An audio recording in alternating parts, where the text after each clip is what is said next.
ওমানে বিয়ের আগে বাধ্যতামূলক স্বাস্থ্য পরীক্ষা কর্মসূচিতে ব্যাপক সাড়া মিলেছে। চলতি বছরের প্রথম ৪ মাসেই প্রবাসীসহ ১৭,১৮৯ জন নারী পুরুষ এই স্বাস্থ্য পরীক্ষা করিয়েছেন, যা গত বছর অর্থাৎ ২০২৫ সালে সারা বছরের মোট পরীক্ষার্থীর প্রায় সমান। ওমানের স্বাস্থ্য মন্ত্রণালয় জানিয়েছে, ২০২৬ সালের ১ জানুয়ারি থেকে ওমানি নাগরিকদের জন্য বিয়ের আগে স্বাস্থ্য পরীক্ষা বাধ্যতামূলক করে ডিক্রি জারির পরই এই কার্যক্রমে এমন গতি এসেছে।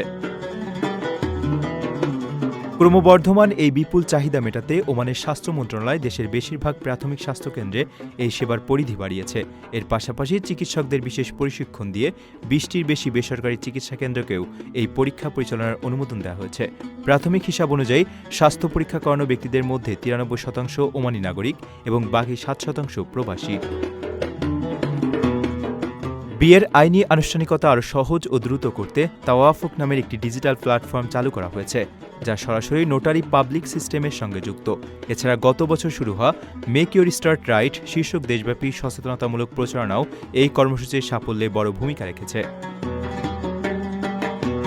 বিয়ের আগের এই স্বাস্থ্য পরীক্ষার মূল লক্ষ্য হল পরবর্তী প্রজন্মে জিনগত ও সংক্রামক রোগের বিস্তার রোধ করা। এর মাধ্যমে মূলত সিকেল সেল ও থ্যালাসেমিয়ার মতো বংশগত রক্তের রোগ শনাক্ত করা হয়। চিকিৎসকেরা বলছেন, হবু স্বামী স্ত্রী উভয়ে যদি জিনগতভাবে কোনো রোগের বাহক হন, তবে তাদের অনাগত সন্তানের সে রোগে আক্রান্ত হওয়ার ঝুঁকি ২৫% থাকে। তাই বিয়ের আগেই এমন স্বাস্থ্য পরীক্ষা স্বামী স্ত্রীকে ভবিষ্যৎ ঝুঁকি সম্পর্কে সচেতন ও বিজ্ঞানভিত্তিক সিদ্ধান্ত নিতে সাহায্য করে। নিজের একটি স্বপ্নের ফ্ল্যাট এখন আর স্বপ্ন নয়।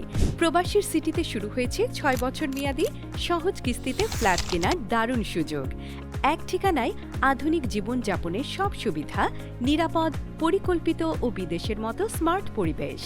আজই বুকিং করুন আপনার পছন্দের ফ্ল্যাট আর গড়ে তুলুন নিজের স্থায়ী ঠিকানা। বিস্তারিত জানতে কল করুন স্ক্রিনে দেওয়া নাম্বারে।